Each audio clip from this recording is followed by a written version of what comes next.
reparations. If I look at it, as I am, with a funny name, as per former President of the United States of America, Barack Obama, used to say, despite all that, we too can be senators, we too can head this great nation of ours. And there's our MP, looking just like me, maybe with a funny name, just like mine. She is truly an inspiration. And then we've got, of course, Mr. Stanford. We've always worked hand in hand in our struggle towards our restorative justice. And of course, our reparation. One of the few people in this country who is not always afraid to speak the truth to the power. You've also been to our motherland, Republic of Namibia. It's really an honor to be here with you. Coffee, my wood, our mentor, our inspiration, one of the few people who I can always rely on for guidance and depth of knowledge. Reparations repair. Kobina, the young man over there, one of the youngest bright minds that at least, despite our struggle that we endure, always give us that hope that they will take the struggle to the finishing line. And I am sure that about a month ago, in this very same house, when coffee was consumed with emotions, tears running down his face, it's because we felt like this young man, giving us that sense of assurance that even though we're not here, we'll continue with the struggle. Today, I really don't want to say much about our genocide, as I'm sure that my dear PC have already outlined it.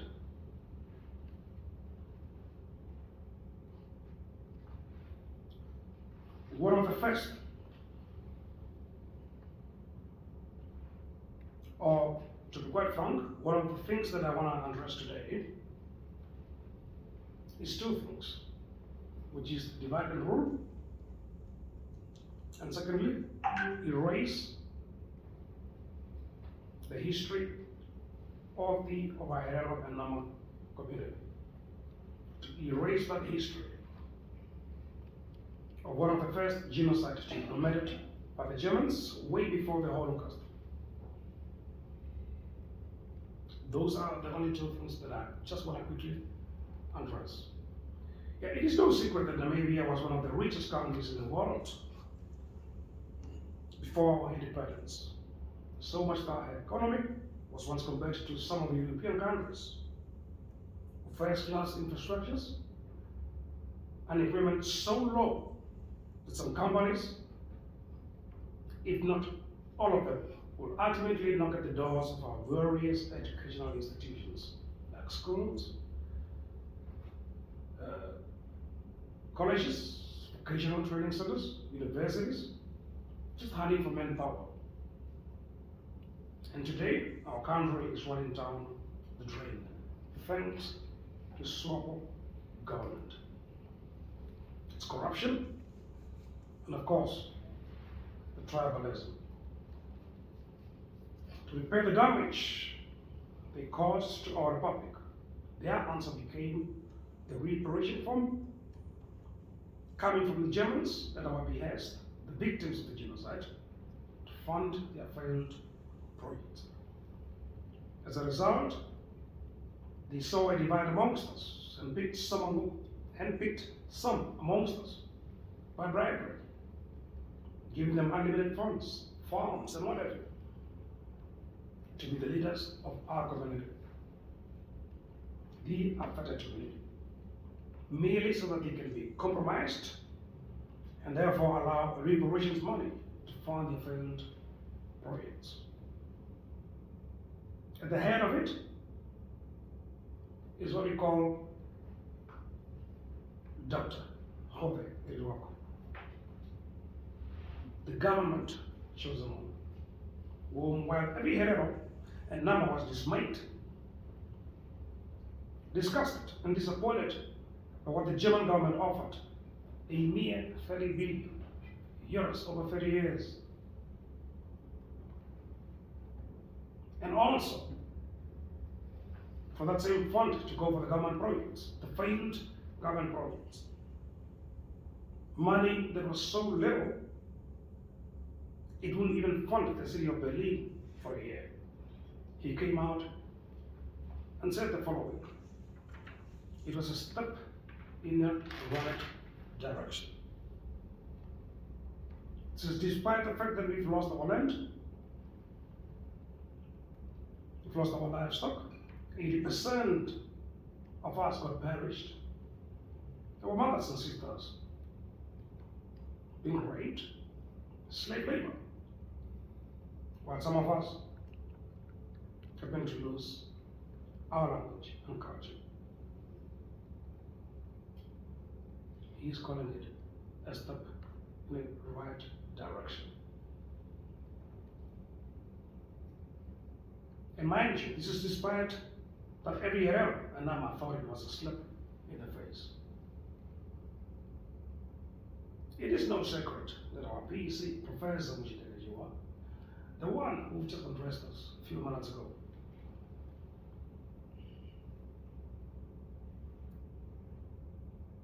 is a leader of our community,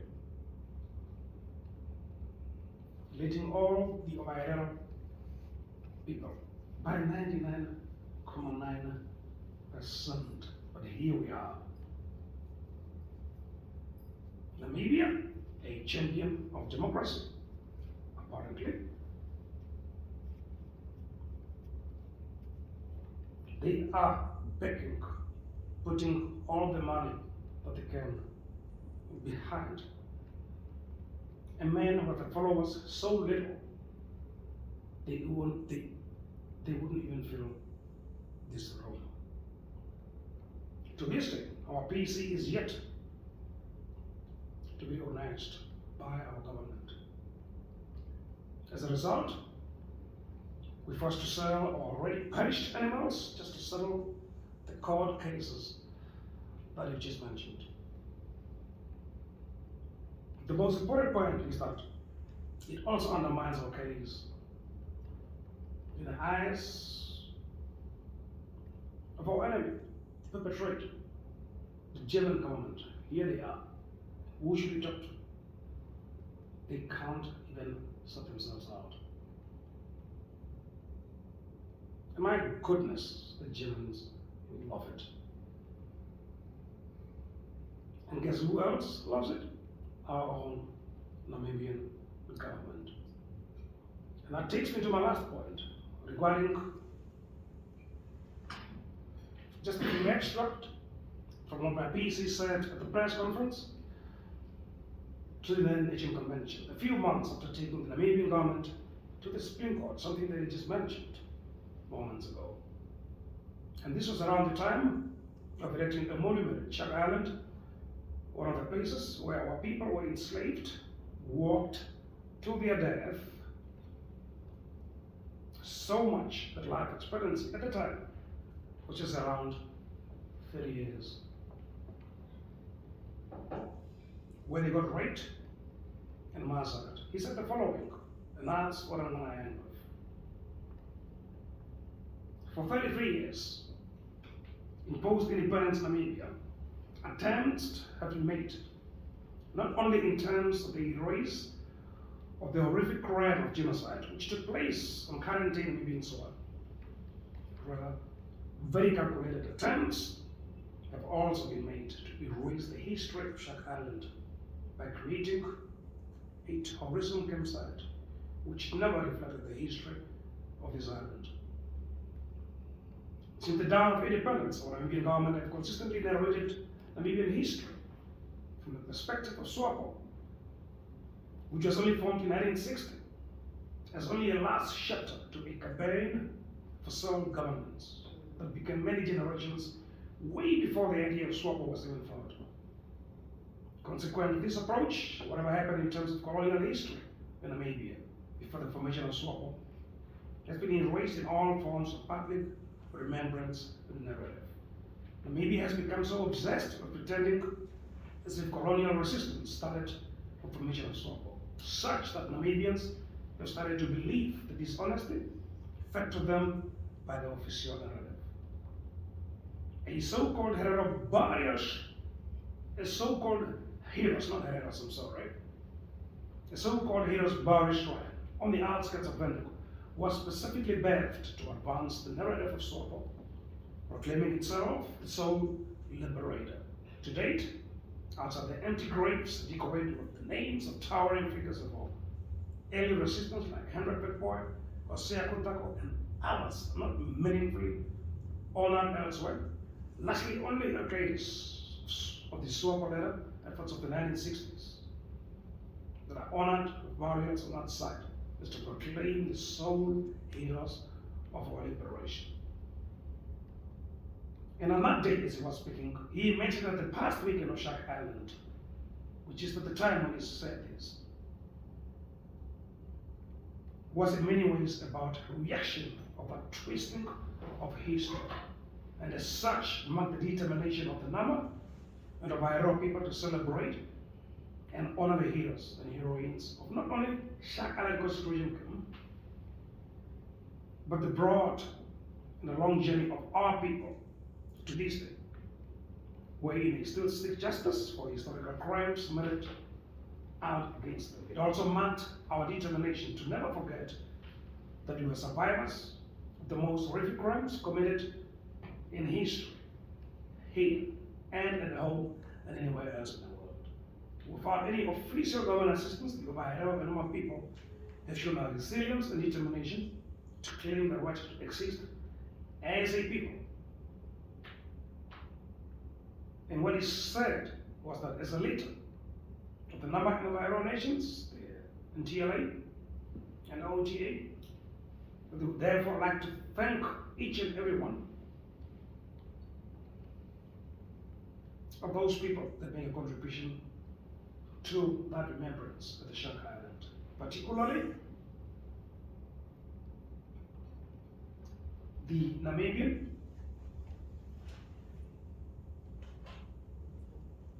particularly those few Namibians that have offered to be there, that have given some donations for that day. But he also took note of the fact that there was an absence of any official Namibian or German government representation at the event.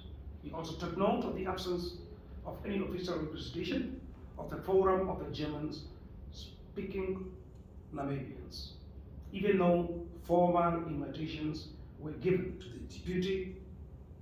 the Deputy Prime Minister of the International Relations of Cooperation, Honorable Ntimbo Nandi-Ndaitwah, the regional governor of the Karls region, Honorable Governor Aletha Frederick, in her capacity as a regional representative of the President of the Republic of Namibia, the Ambassador of the Federal Republic of Germany in Namibia, His Excellency Mr. Herbert Beck, and of course, the chairperson of the Forum of the German-speaking Namibians, Mr. Harold Hand. All these entities stayed away without the word. And just to conclude, nevertheless, our resilience has endured. The number of our people rose up in numbers from Botswana, South Africa, United States of America, Canada, here in Great Britain, but also continental Europe, and from across Namibia to pay homage to our ancestors. The Germany-based German civil society organizations have been in solidarity with us over many years, joined our mourning in celebration of life. And that's when he offered a special thank of gratitude to very extended to the entire German Solidarity Network, who made it possible to raise the funding that enabled us to hold that event at the time. With that, I will say thank you very much for this opportunity, and may the struggle continue. Thank you.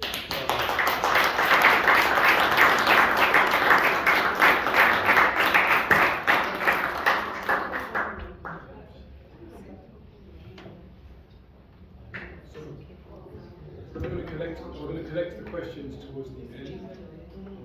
So we're going to now hear. So we're now going to hear from the testimony from Dr. Sahidi Bilal on the Maangamizi crimes against the Indigenous Mossi and peoples of the Sahel. Please do try and keep it to 10. Please do try and keep it to 10 to 15 minutes as maximum. Sure. Just about 10 minutes. the situation in Niger. Good afternoon, everyone. Thank you for giving us this opportunity, and thank you so much for this interest in our country. I'm from Niger. As you know, there was a coup d'etat which happened on the 26th of July, and France, as you know, was a form of a colonial power which colonized Niger, and Niger is a very rich country. I'm sure most of you maybe don't know that, because Niger is very often confused with Nigeria. But it's a completely different, two different countries. Niger is the biggest in West Africa. So, and one of the biggest uranium producers in Africa. And France gets all the uranium supply from Niger. And I can tell you that this electricity we have here is from Niger, because it's sold backdating by EDF. EDF is Energie de France, which is a French company, and they get the uranium from Niger. And Niger is a country of 26 million people, and more than 70% of the population is in darkness. And despite the fact that they have uranium, and it's a very poor country, poor because it's been exploited, for the last 63 years. And in terms of human development index, Niger for the last 12, 13 years has been always the last country. So ask yourself why a very rich country like this one, like Niger, which has all the resources, but despite all this, the country is very poor. What's going on? So what's going on is corruption, nepotism, and also exploitation and overexploitation of the country. And even the peanuts which the country gets, is the embezzlement, through embezzlement, corruption, it does not get to the right, people. So that's why the military has decided to depose the regime which, the former president, who, by the way, was even a friend of mine because he studied philosophy like me as well. So he tried to innovate compared to the previous, before him there was another leader who basically designated him to become president. So fact is that to recognize that he has not been properly elected, but he has been selected, because France wanted, very, someone who is very passive, someone who accepts, whatever they tell them. So that's why he has been selected. And what he did is they opened up for the last 13 years. I mean, the previous regime and his regime, they last for the 12, 13 years. So what they did, they opened up the borders for France, which has 3 military bases, America 4 military bases, Germany, Italy, and all these countries are located there. But despite all this, the presence, the country is still suffering from insecurity, because we have jihadists, the terrorists, Boko Haram on one side between Niger and Nigeria, and we have between Algeria and Niger also terrorists. They circulating freely, and between Mali and Niger as well, and between Niger and the Burkina Faso, all these regions are infected with terrorism, and it's killing every single people. So more than 600 people have been killed. So how on earth can you understand that? With the presence of these superpowers who have drones, they have the latest technologies, military technologies, but terrorists are still able to kill. Instead of decreasing, the number of killing and the power of terrorists is increasing. So what came out, since this coup d'etat, we came to understand that actually France is the country which is, equipping the terrorists with weapons and money and training. So they have been caught red-handed. So the strategy which comes out is that creating chaos and insecurity in order to not to loot the resources. So that's the strategy they adopted. So, as I said, Niger is a French-speaking country. Burkina Faso is also a French-speaking country. Mali is a French-speaking country as well. So these three countries are very, very rich. So they come together to form what they call an alliance. Alliance des États du Sahel. So Sahel States Alliance in order to fight effectively against terrorism. And because after the coup, ECOWAS, which is the regional, regional institution, which has 15 state members, they wanted to intervene militarily because France behind is pushing them to intervene in Niger, to reinstate the former president. Why? 1 minute. Yeah, okay. To cut short, since they are gone now, with this new alliance, they are able to control everything and they're able not to, the terrorists don't know where to go now because they are being fought seriously. So until now, the military intervention is pending, but what is fact is that 85% of the population are supporting the military. So which means that what the intention is good because they're working for the country, and we know that they're here to advance the country's interests. So we need your support, and we are very optimistic. I'm sure that the military is not there forever. Maybe after 1 or 2 years they have to go. We need a rule of law to come back, on new basis, where we can get win-win relationship with France or any other country, because we cannot close ourselves to others. But all what we want is just a win-win relationship. Thank you so much.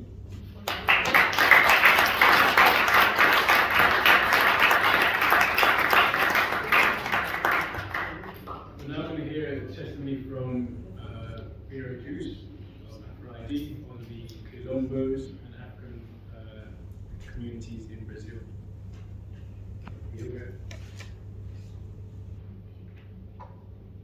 Hello everyone, I'm Indigenous, I'm Jewish, and I work to promote racial justice.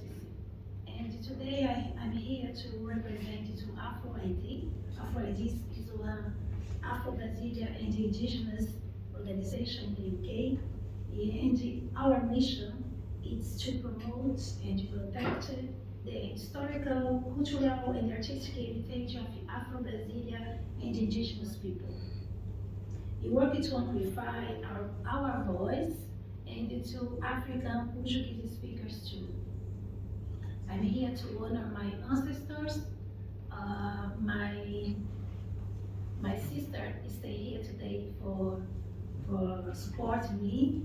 Mira from São Tomé and Príncipe, Tatiana from Brazil, and he worked to like quilombos and talk today about quilombos in Brazil. And my honor about ancestors about Esperança Garcia, Zumbi dos Palmares, Teresa de Benguela, Dandara, and our ancestors for fighting to justice in Brazil. I'm here today to talk about protecting environment of the quilombolas and indigenous people of Brazil. I talked a little bit about Brazil history, and on May 30, 1888, Brazil was the last country in the Americas to formally abolish slavery. Brazil has the second largest black population in the world, with 119 million people of African descent. Quilombos in Brazil is one place of protection and security for African people during the enslaved period. Even now, in the 21st century, the Quilombolas still fight for possession of their land. Quilombos are communities of the Africans and their descendants who fled slavery people.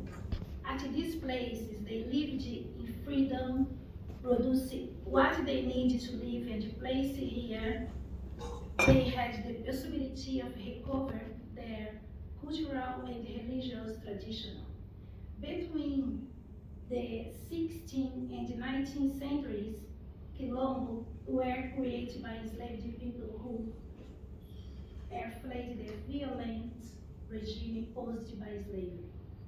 The largest Quilombo in Brazil was Quilombo dos Palmares, led by Zumbi, from 1678 to 1695. Quilombo dos Palmares resisted Portuguese attacks and dispelled the Portuguese expedition several times. In 1694, Quilombo dos Palmares was destroyed and Zumbi was killed in November 20 in 1695. Brazil has this time 1.3 million people who identify as Quilombolas people, who have historical and ancestral ties of resistance with the community and the land which they live. Calunga territory is the largest Quilombola community in Brazil now. The killing of Quilombolas leaders is still happening now. One example, 30 Quilombolas leaders were murdered in 10 years, and most of them were killed inside the Quilombos and were victims of firearms. Statistics given by CONAC, National Coordination of Black Rural Quilombola Communities, its name is CONAC. This year, on Thursday, 17 August, Mãe Bernadette, Maria Bernadette Pacifico, 70 years old, was killed. She was leader of Quilombo Bitanca dos Palmares. She is Ialorixá, former secretary for the promotion of racial equality of Simões Filho. Criminals invaded the community and killed her by shot inside her home. And her son, Flávio Gabriel Pacífico dos Santos, the Pinho do Quilombo, was also killed almost 6 years ago. Because they fight to protect Quilombo's lands. They fought for dignity of Quilombo's people and demanded demarcation of lands. Furthermore, have one case in Brazil is about Alcântara. Alcântara is one city in the state of Maranhão that is a part of the metropolitan region of São Luís. The fight for territory in Alcântara is considered one of the most representative cases of the Quilombola cause in Brazil. It is not only to size of the title area, but mainly to the ancestor of the occupation, which dates back to 18th century. And the antagonism towards the interest of the Brazil, more specifically the Air Force and the Brazilian space program. Its place,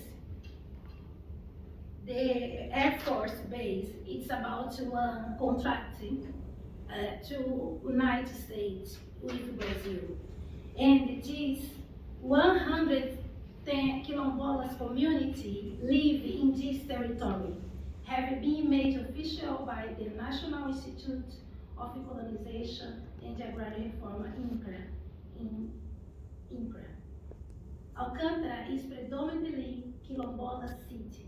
Despite this, remain Quilombola families live confined and under constant threat of losing their rights to the land due to the installation of the Lance Center. According to the new social cartography of the Amazon, the Brazilian Space Program began in the 1980, and the choice of Alcântara as the location for the construction of the launch center was accompanied by expropriation and expulsion of the quilombolas who occupied the region, and additional to their remove to agricultural villages built by the Air Force, which did not even have a basic sanitation. Families and friendship ties were not respected when they find new settlement locations, separate people, and break their relationship with the traditionals. The loss of traditional space also generates violations of the right to maintain quilombola culture, food insecurity, prohibition of free movement in the territory, lack of access to public policies and education, health, basic sanitation, and transportation. Due to expropriation, there was the horse of poverty, the rupture of community ties, and this created socio-environmental conflicts are taking shape right now in the area.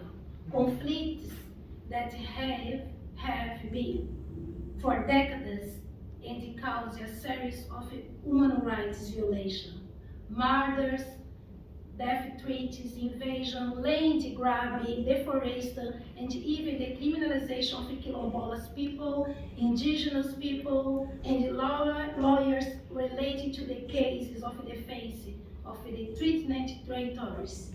This is what summarized from the report by Federation of Rural Works and Families Farm. The process of expropriation of quilombolas land has already affected more than 2,000 quilombolas families.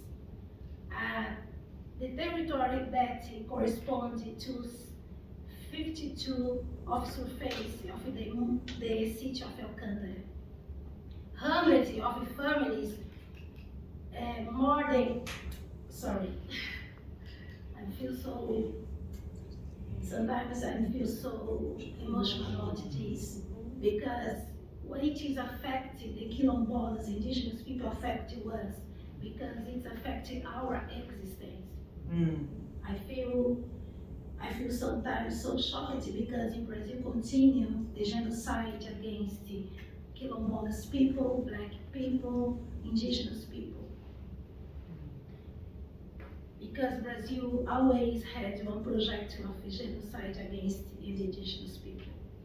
The lack of recognition from the government to legally give the rights of the land to quilombolas indigenous gives evidence of the institutional and the structural racism, continued violence and injustice by the Brazilian state.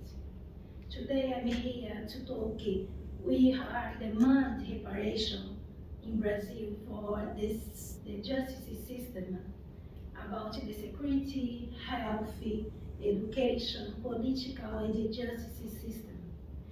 Now Brazil have one president. It is more the Lula president work to promote human rights, but he is unfortunately for us, for black people in Brazil, who are affected about racism problem in Brazil.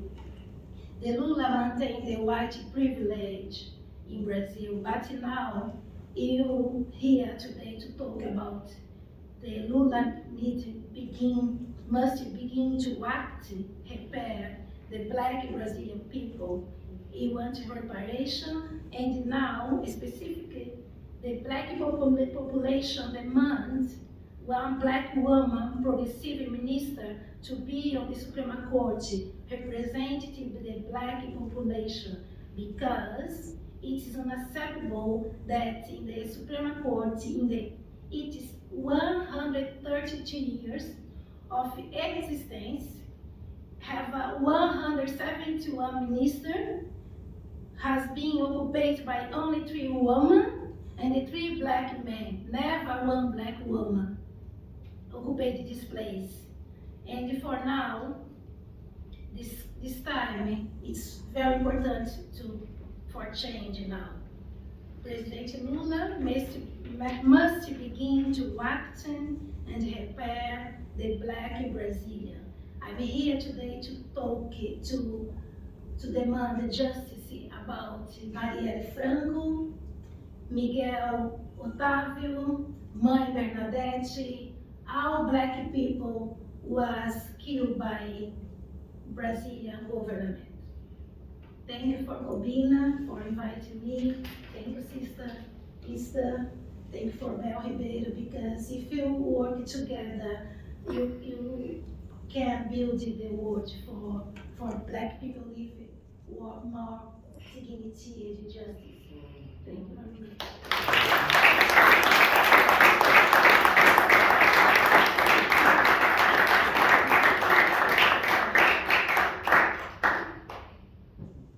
We've got good news that we're not limited to 5 o'clock, so people should be able to be heard fully, and we will continue on.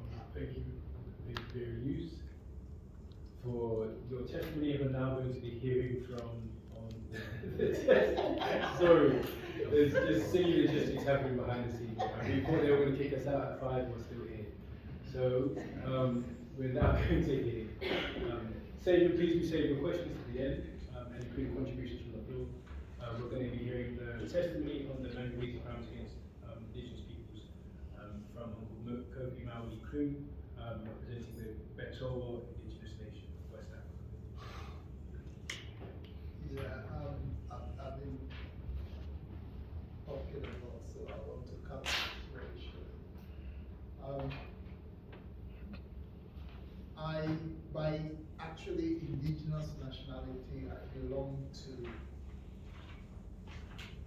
communities that are called by the language we speak, the Beto, because our language is called Beto, and it's spoken in various dialects by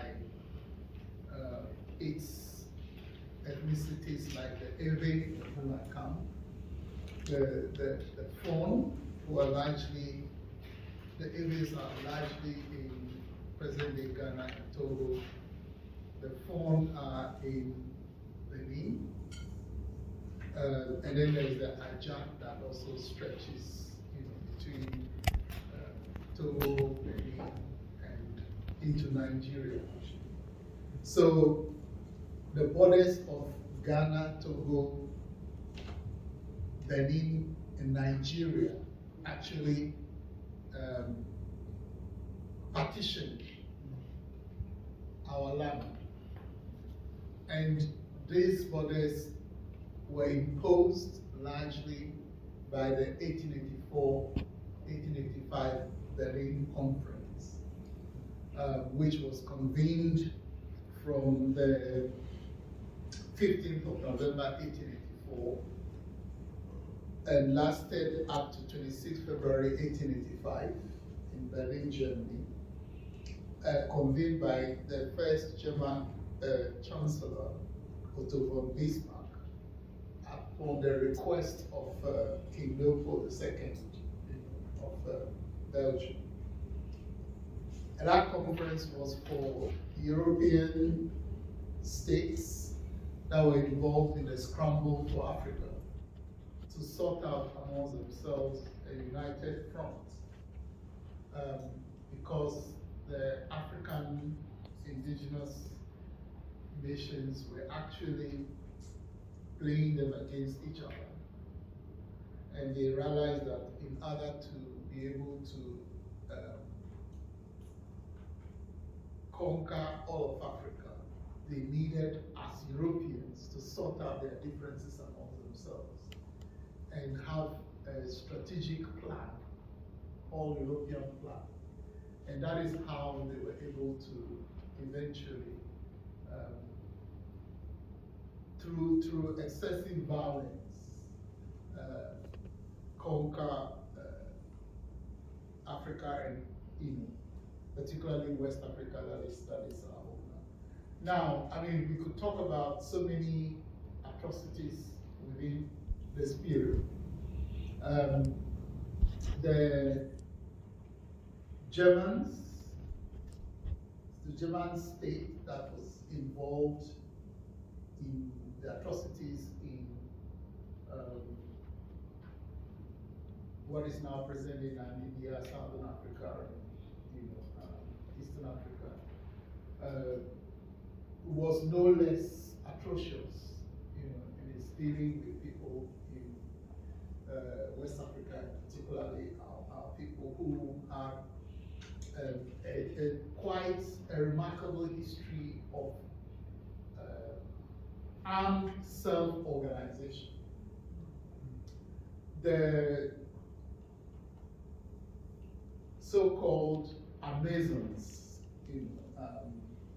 that is the female army that is depicted now in Hollywood films and so on, but which we know as the Beto, or Miano, in a sense, Miano means our mother, right? Comes from the Fon people, who established the chieftaincy of Dahomey, right? Our leaders are not kings. The concept of king is a very European concept.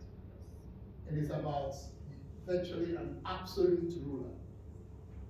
Most African communities never had absolute rulers. We had leaders who were very much servants of our community. And we had elaborate democratic structures to choose them and also to distill them if they fell out of line with what the community wanted, which is unlike European kings. So those in the diaspora who like saying that we are kings and queens, not on the continent of Africa. Right? If those notions were indoctrinated, into your heads in the diaspora by your captors, in Africa, we did not have kings and queens. We had leaders who were mainly spiritual leaders, right? And that was their role. They were mainly spiritual leaders, and it was only when they were compelled to defend their communities that they took to arms, right? But their essential role was to be the medium between our communities and our ancestors and, the supreme being, right? That was their essential role. So, the 1884-1885 Berlin Conference was the culmination of the attempts by European ruling classes to destroy everything that is African, particularly African civilizations that actually set the pace for human progress from ancient times. And it is that destruction which then created the premises for the racist ideologies that said Africans were not human beings, had no history of their own, and if there is anything of their past, there are footnotes in the European making of world history, right? And so we need to really go back to the criminality of those who came from Europe and were initially received as guests, because we have an African tradition across the continent of welcoming, guests who are given their places, to live amongst us, but to respect our laws, our customs, our traditions, right? And so this notion that we do not have laws, we do not have organized societies, we do not have civilization, it is Europeans who came to civilize us, all flies in the face of history. And it is not just African historians like Sheikh Anta Diop who have deconstructed this myth and have corrected it. I would advise everybody to read the works of Basil Davidson, particularly his work called Black Mother. Basil Davidson was a decorated war hero of Britain who turned himself into a student of African history and has written some of the best books that you can find that tells the African story from an African perspective, right? And he's clashed with a lot of even his fellow white historians on Africa, but stood firm and participated alongside the likes of Cabral, in the African liberation struggle and brought his experience of war, to support the African liberation movements. So there are towering figures in European history that many Europeans don't know. Fortunately, I studied his works when I was in secondary school, and I was privileged to meet him alive here in London, when I came into exile.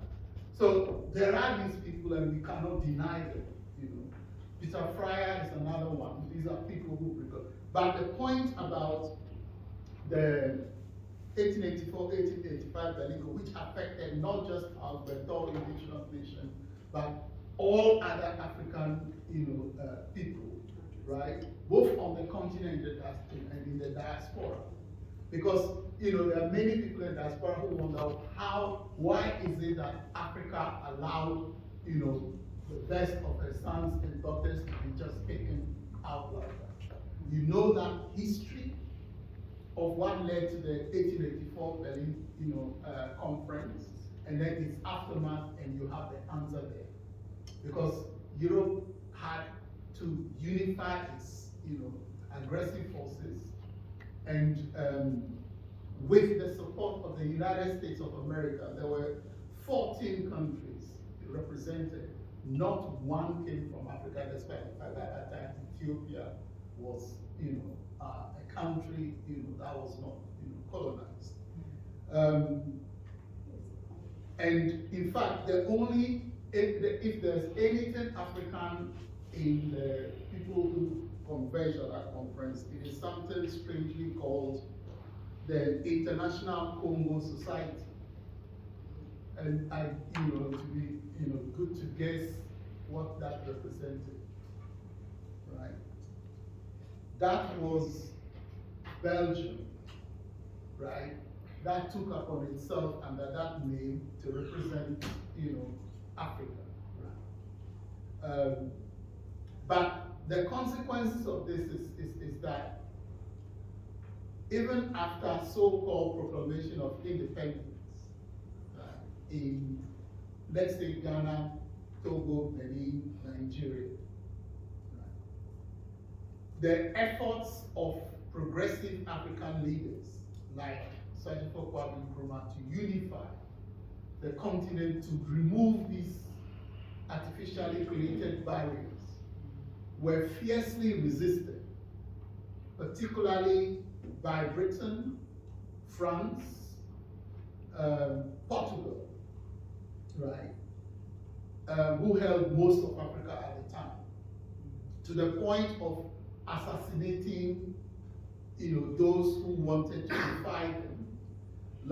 And it's an interesting story of, the first president of Togo, Sylvanus Olympio, who actually, unlike Nkrumah and Lumumba, was very pro-West, right? But he comes from our ethnic, group, right? Now, he thought that he could replace the French with the United States of America, and therefore was hostile to the attempts by Nkrumah and Lumumba and others that Africa must stand, on its own feet, and create geopolitical alliances that will secure its independence. He rather went to the Americans and was trying to use them to get out of the French stranglehold. Then the French, used Ayadema, whose son is still the president of France, the president of Togo right now, used him, who was a demobilized, French soldier, as it were, and fought for them in the war in Algeria. They used him, to stage a coup d'etat. And in that coup d'etat, Sylvanus Olympio ran for refuge in American embassy. And the French government called the Americans to give him up. And actually the Americans, it was in the American embassy in Lomé, Togo, that he was shot. Right. That is the extent to which, the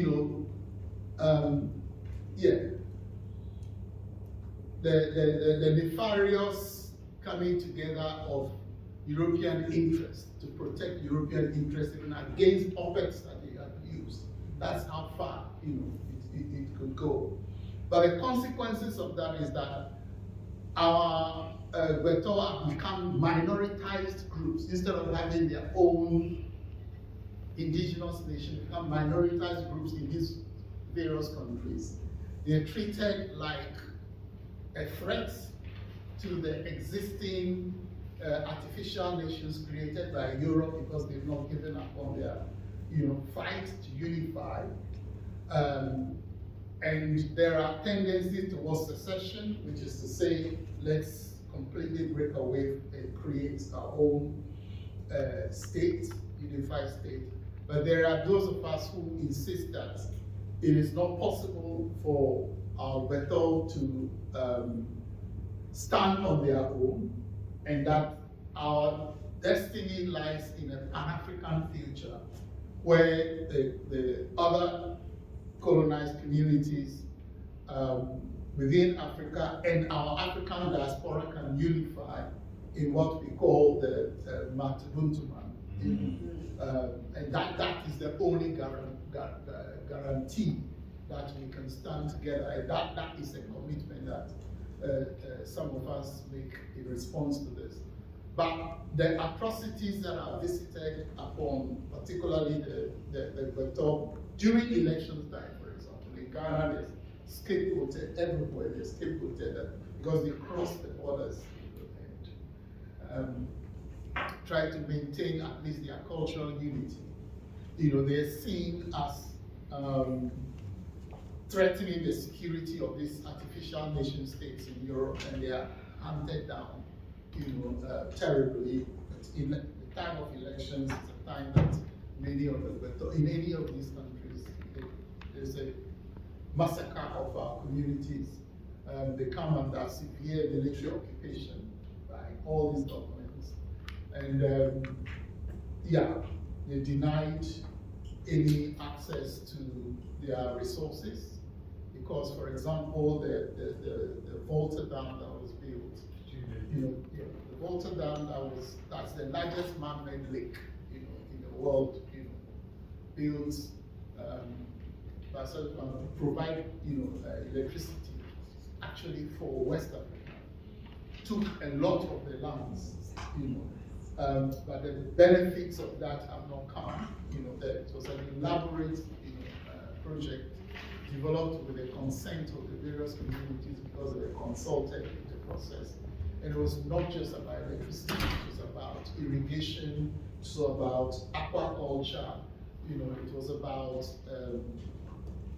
transportation of goods because it connected the southern to the northern parts of West Africa.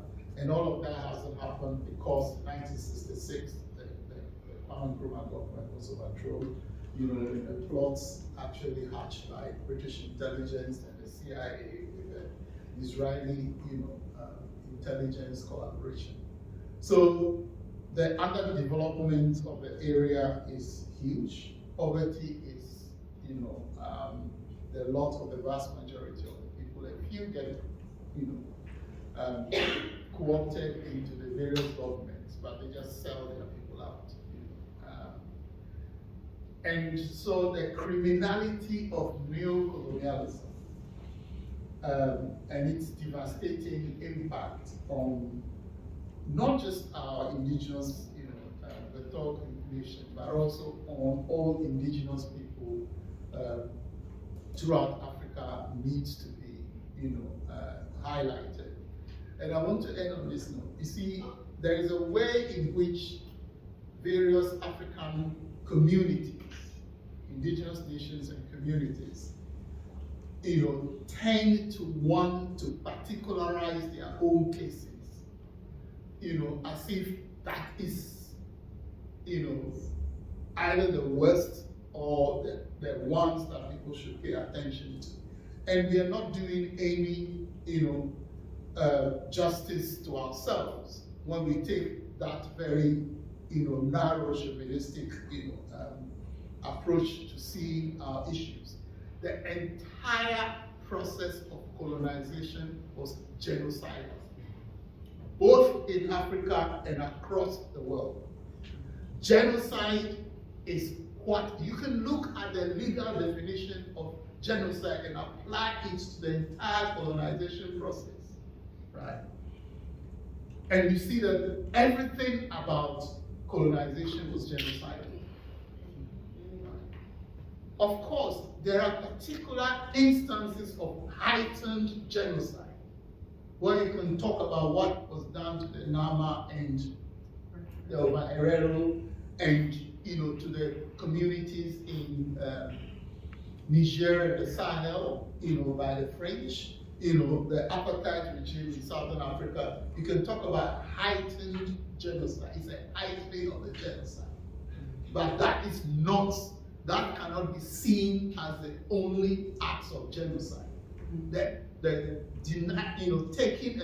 Robbing a people of their sovereignty, their dignity, their humanity, trying to make them into something else, particularly chattel, right? And robbing them of language, culture, making them to hate themselves. That is genocide. That's a legal definition of genocide. So when we are taking certain things, it's important that we study them and know what they mean, and then actually have our own perspectives on them. The wiping out of the majority of the indigenous peoples of all of APPGAR to take enslaved Africans to work those lands, wiping out the indigenous peoples of Australasia. These are all genocidal acts. And without a unification of the majority of humanity that suffered these acts of genocide, none of our people is going to get anything. We can keep on begging and crying and get a few amongst us taken into positions to decorate the system of our oppression. And that's all that there will be, right?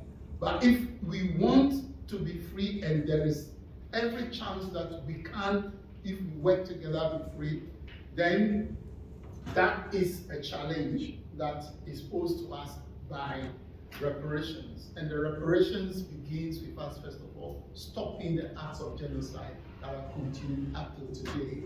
Whether you are African on the continent or in the diaspora, you are still subjected to this genocidal process that will not stop. Because what is happening to the Quilombos and the Palenques, is nothing more than a continuing genocide, right? Lula is not going to solve that problem, right? Francia Marquez on her own is not going to solve that problem. If anything, there will only be decorations of the very system of white supremacist, domination of us, right? So let's stop glorifying these people.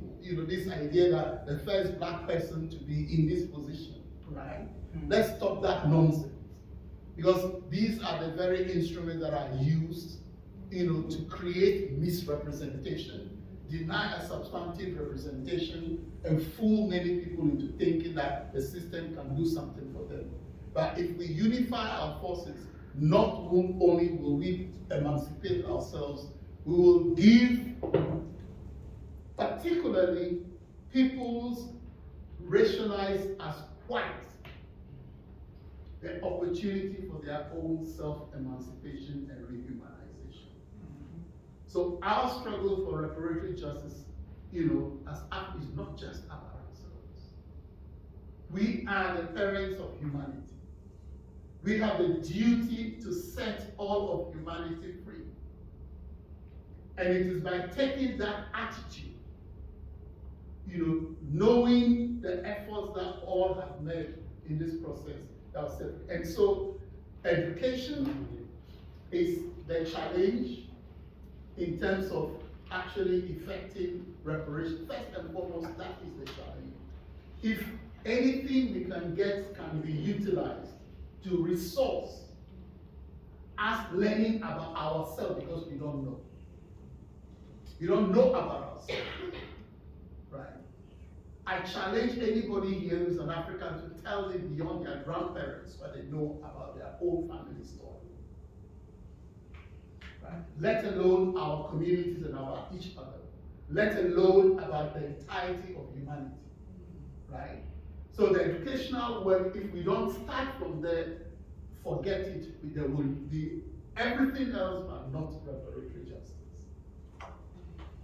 Thank you.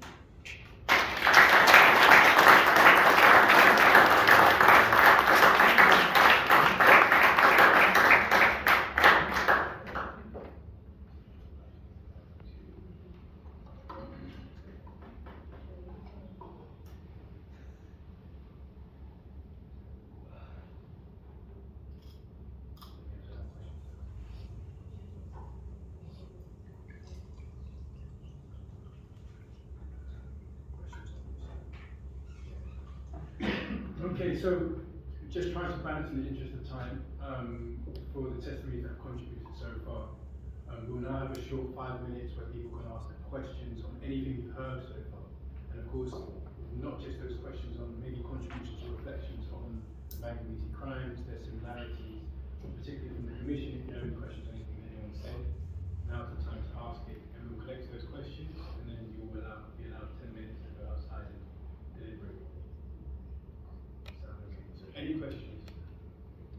I don't have a question. I just want to alert you about the people on Zoom. You are blocking their view with your arm. Yes.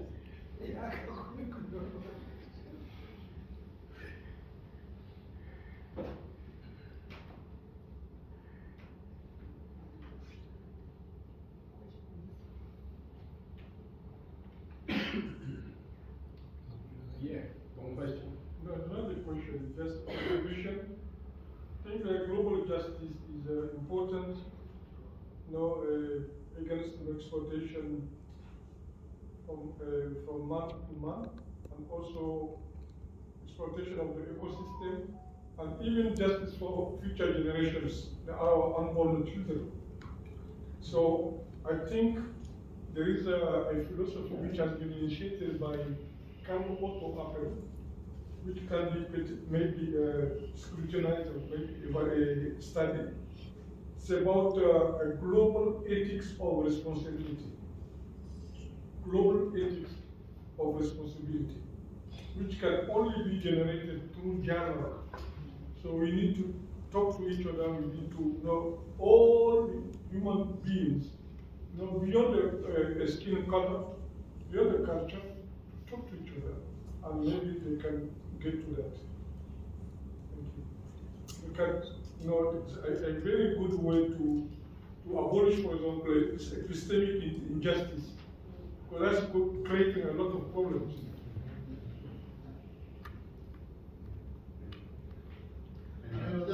There is a UNESCO program that at some point was actually internationally popularized, which is called Dialogue Among Civilizations.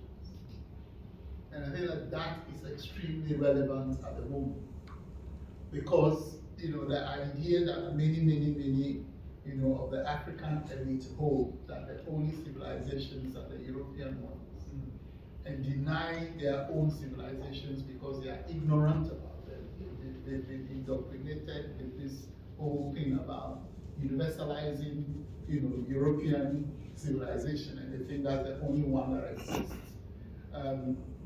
I think that having to recognize that there are many civilizations, and throughout world history, that many civilizations have been created by wide diversity of peoples.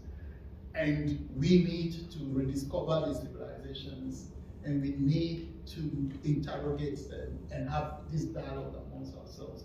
That was something that the progressive forces, that particularly in the 70s, managed to force through the United Nations process. Okay? And the person who was responsible for that was Amatambo, was a director of the Director General of the UNESCO, actually was made to lose his job because Britain, the United States, France, all came together, Portugal came together and demanded that he needed to be sacked from that job, for a number of things he was doing in this direction. But he's still there, even though they came to some settlement and he left the job, because they left the UN, they left UNESCO actually. They left UNESCO because of him. And when he resigned, they came back. Okay. But he pioneered some of these things. Okay. And they are still there that we can utilize. So for me, there's a lot that can be done in schools, utilizing some of these programs that are still there legitimately. But we need to know and use them, right? Because talking, even dialogue within our families, we don't have. How many, those of us who may be, parents, how many times do we call our children to say, let's have family dialogue, right? It doesn't happen. Within our traditional systems, you are forced to have that. Okay. Because you can talk to your uncles, your aunties, and hear stories, and there's a democratic process of organizing our communities forces you to learn certain things, even outside of this thing. So dialogue is a crucial thing. It's not debate, it's not argument, it's just learning to listen to each other and hear diverse perspectives and reason through things. Well done. So any questions? Contribution? Yeah.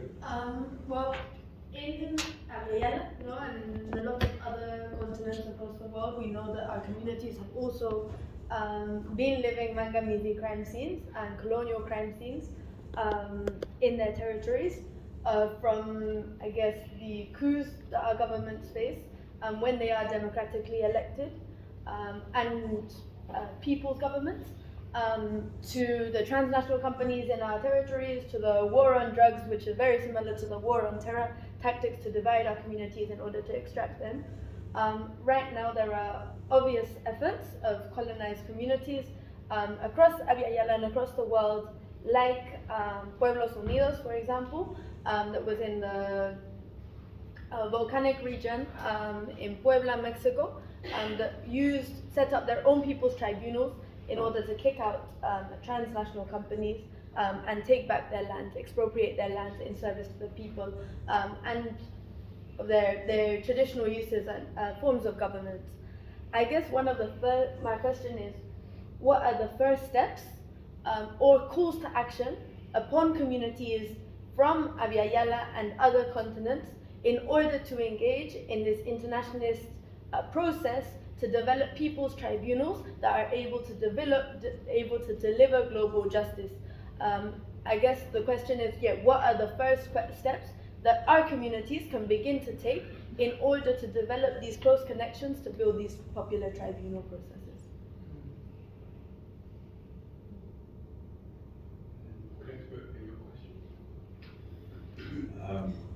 question, well, firstly, thank you to everyone that gave statements, and my stomach is churning with all of the horrors I've heard today. I guess on Kofi's point of us needing to unite and for all the struggles to come together, is that something that the other people that have given their testimonies today agree with, or is it, and if so, like, how would they see that materialise? Any other questions? So the first question then, I guess, was directed. Directed to you.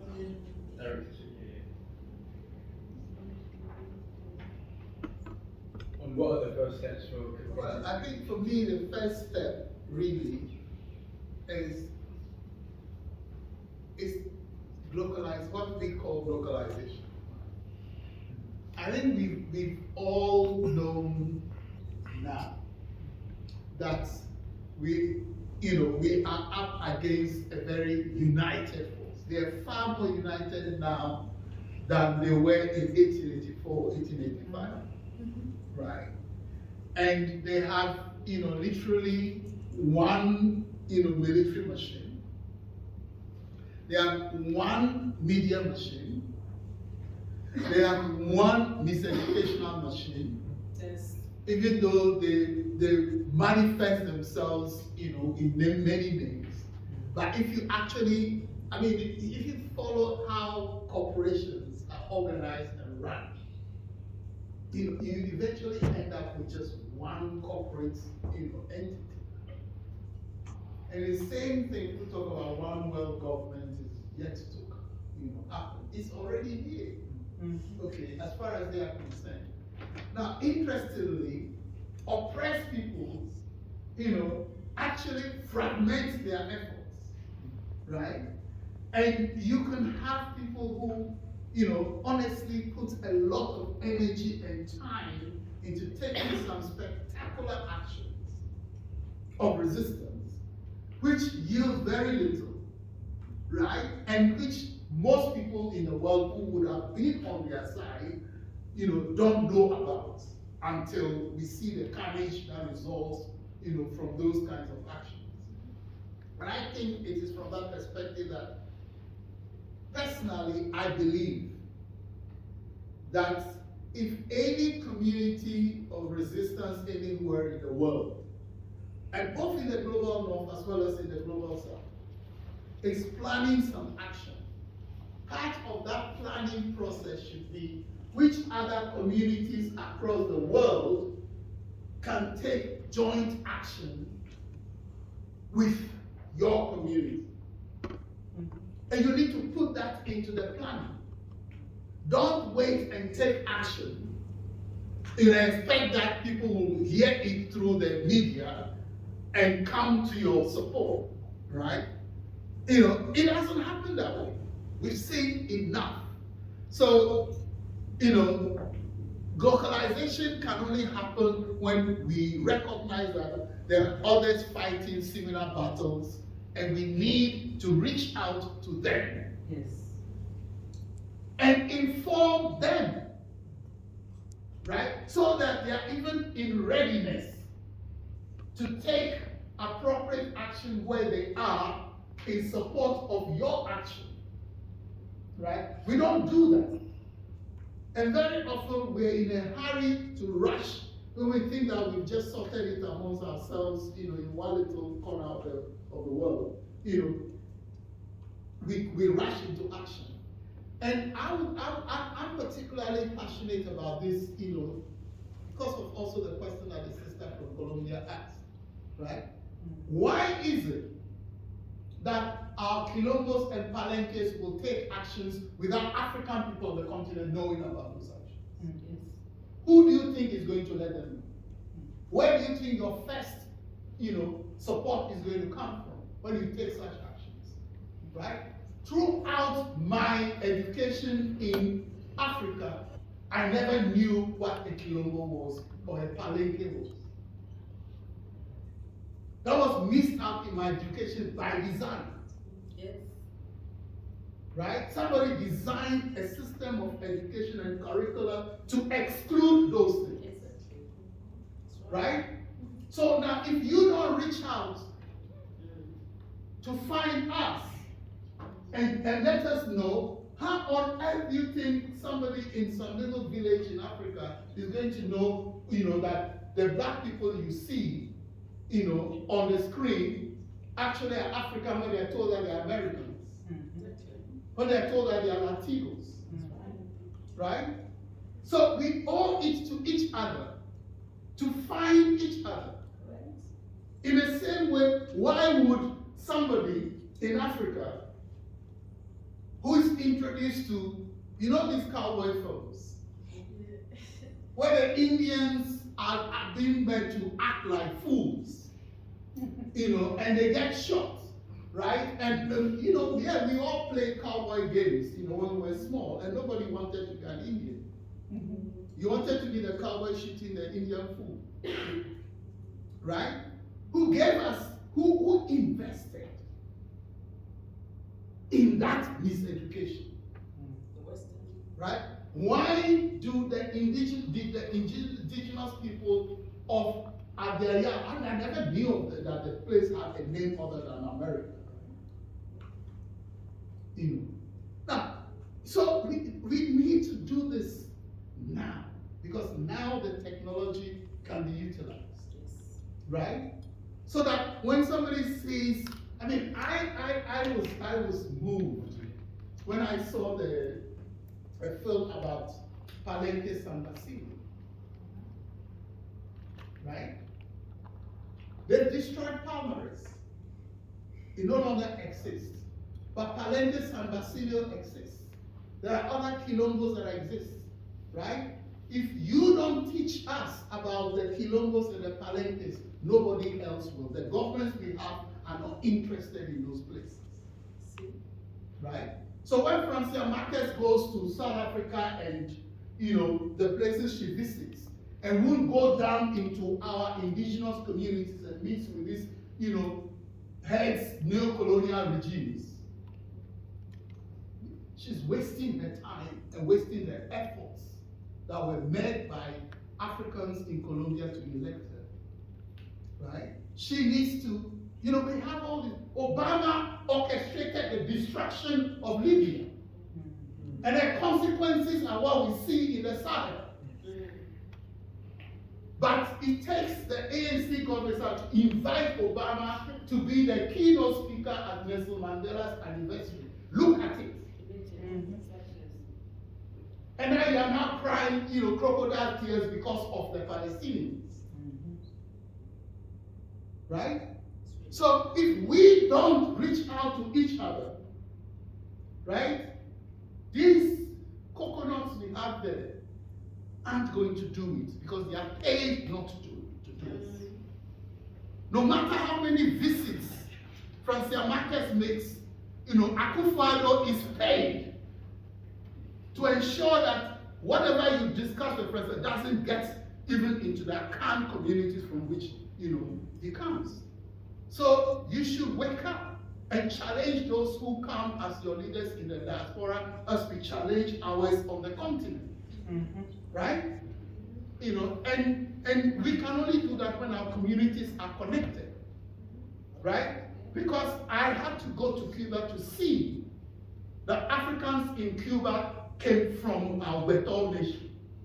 Just like those who come from, Haiti, voodoo comes from us. It's not a religion, it's a way of life. Right? So if we don't have these relationships at community level, it's not going to happen. Right? I came into this country and I was educated by, somebody racialized as white. Santana, Mawete is here. Peter Fryer educated us on the history of our communities in this country. All the history books I read about Britain did not teach me about the sons of Africa in this country and the African communities that were organizing as part of the abolitionist movement here. Right? And I learned a lot more from Basil Davidson. So all this anti-Europeanness, right? We have to distinguish between anti-whiteness and anti-Europeanness. They're not one and the same. Right? There are many, many European freedom fighters that fought alongside us and will do for us what many of these so-called Afrocentric demagogues will not do. Right? Because they go to Africa and ignore the suffering masses of our people and hobnob with the elites and engage in consumerism to come and make profits in this part of the world. Right? So we have to be very, very focused. As a group, we have first of all to know the enemy in order to know ourselves. Yeah.